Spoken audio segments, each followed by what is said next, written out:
Okay, so Multiversus just randomly dropped a relatively large patch about a week before the mid-season patch. And it was to almost everyone's surprise that they added a bunch of big changes. And today, I read over the patch notes so you don't have to.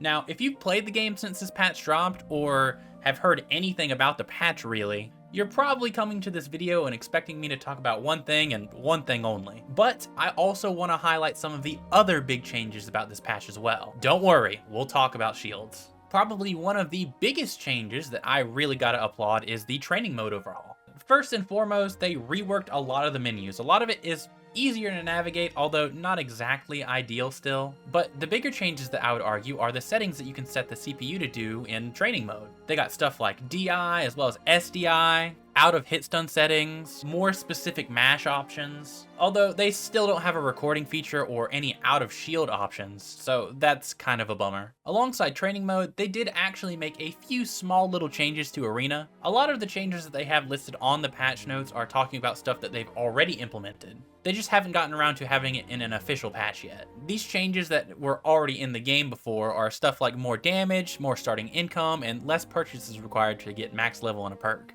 A lot of these changes are to make the overall experience of Arena a lot faster, as it was pretty annoying to be stuck in Arena for 30 going on 40 minutes sometimes. But aside from those quality of life changes to make the general experience of Arena faster, they actually did have some new changes that are unique to this patch. Changes like an increased character pool, or reduced menu lag. And there were also some various changes to different perks in Arena, although I wouldn't get your hopes up, there's nothing really severe in the nerf or buff department for the perks. If you've been playing Arena since it's been out, you're not really going to be surprised in a change in balance or anything like that. But if you haven't played Arena in a while, you'll definitely notice that the game feels a lot faster. But now that we got these small fries out of the way, it's time to talk about what you came here for. It just boggles my mind that out of nowhere, just randomly, they just dropped shields officially in the game before the mid-season patch. My personal prediction in my shields video was that they were going to wait until season 5, but nope, immediately after dropping the shields video, a few days later, they actually dropped shields officially in the game. This is especially shocking because a lot of players were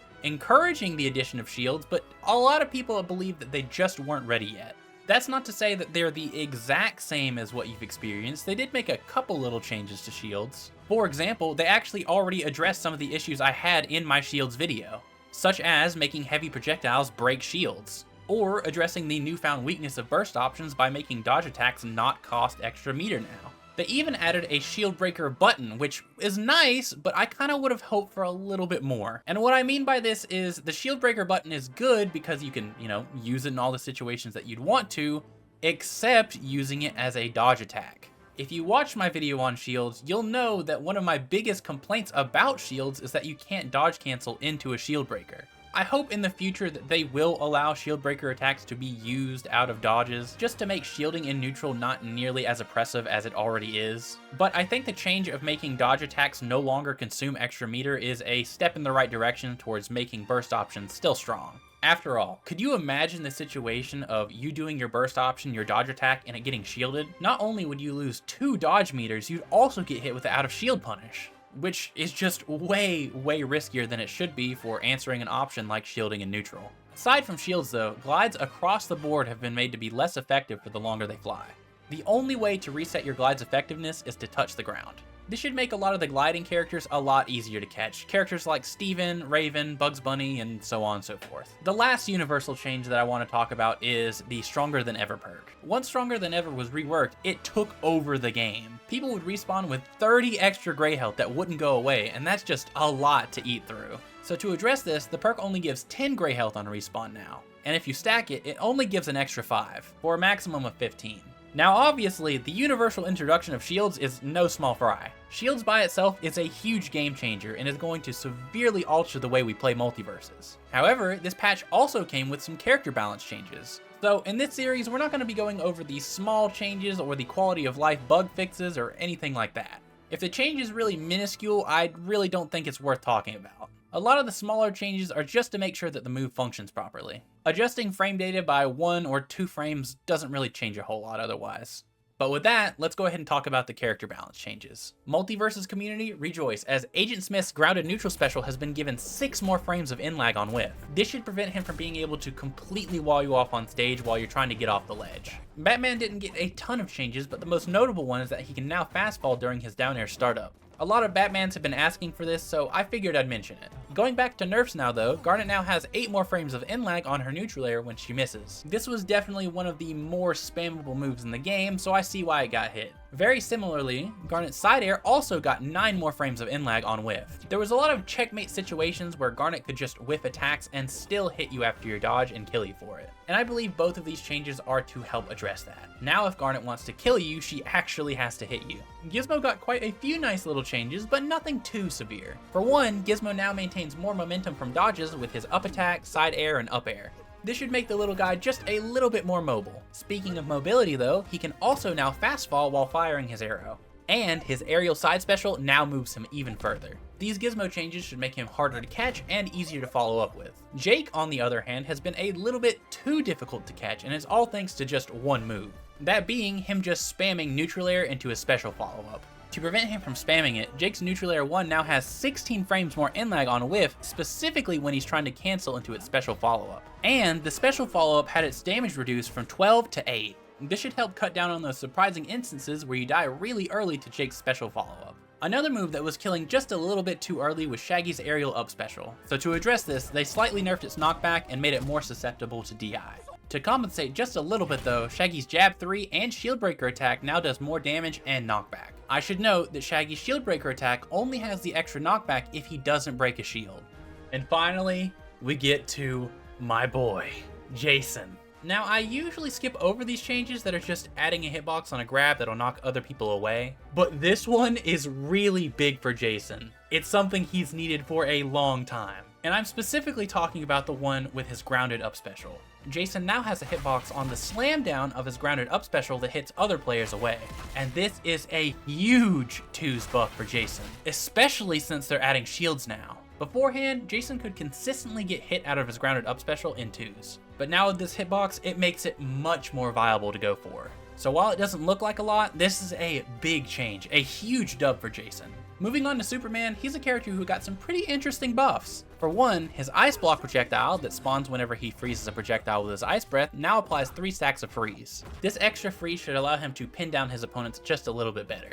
The head hitbox on his aerial eye lasers now also lasts 7 frames longer. This will force opponents to space their moves more correctly whenever they're trying to juggle Superman, lest they get knocked away from his aerial eye laser head hitbox. Joker is yet another character that also got some nice buffs, which I gotta admit is quite surprising, since he's a character that's almost exclusively gotten nerfed since release. For one, they're reverting a nerf from a while back ago and allowing him to fast fall during his up air startup. This should bring back a lot of his juggling power. His side air also has significantly less in lag both on hit and on whiff.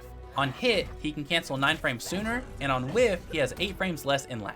And lastly for Joker, his up special has 8 frames less in lag on whiff, making it just a little bit safer to go for at the end of combos. Okay, I'm gonna need you guys to strap in, because these Powerpuff Girls changes, they're a lot. For one, they can cancel their grounded neutral attack 26 frames earlier on hit, effectively making it an extra combo tool. The Powerpuff Girls neutral air has also been made to vacuum much more consistently on each hit, as well as receiving less knockback and can now be cancelled 21 frames sooner for better follow-ups. Although I should mention that they added an extra 4 frames to the same move lockout to prevent nair chains. The Powerpuff Girls air side attack damage has been slightly reduced, but has seen a substantial knockback and knockback scaling increase to compensate. It would appear that they want this move to be the combo ender for the Powerpuff Girls. Powerpuff Girls can also fast fall during their down air now. They had this before and it was a beast, so be on the lookout. A couple of their neutral specials also got a little change. For example, Buttercup can no longer fast fall during her eye lasers. And the final hit of Blossom's Ice Breath has substantially less knockback scaling and more in lag on whiff.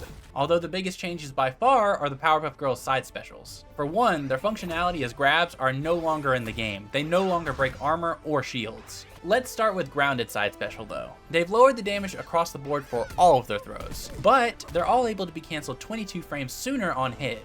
Blossoms now has less base knockback, but significantly more knockback scaling. Bubbles has more base knockback, but significantly less knockback scaling. And Buttercups has less base knockback and knockback scaling, but has more hit stun, hit pause, and was made to be more downward. However, it is now more susceptible to DI. For their aerial side special though, across the board they all have less base knockback and knockback scaling, but they're also less susceptible to DI. The Powerpuff Girls aerial down special has less hit stun, knockback, and knockback scaling, but can now be cancelled 9 frames sooner on hit. In theory, this should allow for them to do some interesting swap combos. Although, we'll have to see just how severe the hit stun nerf will be. Velma is yet another character that got some nice buffs. For one, her side air now hits more horizontally and is less susceptible to DI. This should allow her to chain her side airs together much more effectively. She also can cancel her grounded side special throw 45 frames sooner. So realistically speaking, she should be able to land almost anything she wants after her grounded side special. For example, her aerial side special, which got a little extra movement increase. Ordinarily, I wouldn't mention a movement increase, but this is a really important combo tool for Velma, so I think it warrants at least a little bit of a mention. She also got a small quality of life change on her grounded up special. They added a hitbox on her arm whenever she throws the beaker down to the ground. And lastly, we have Wonder Woman. Wonder Woman got a few nerfs, but they're pretty big. Her grounded up attack now has higher knockback scaling and less hit stun on it, making it much less effective at comboing at higher percents. But the big nerf for Wonder Woman is to her neutral air. The second hit of Wonder Woman's neutral air now has more in-lag on hit and on whiff, as well as more knockback and knockback scaling. This is going to make it much less effective at being a proper combo tool at higher percents. But that wraps up just about everything for this very sudden patch. So go on out there and try shields. Be sure to let Player First Games know what you think. We have the mid-season patch with Marceline coming next week, so I'm sure they're willing to make some drastic changes, especially if they're willing to make changes as drastic as the ones they did this week. But yeah, that's all I got for this video. I'll see you guys in the next one.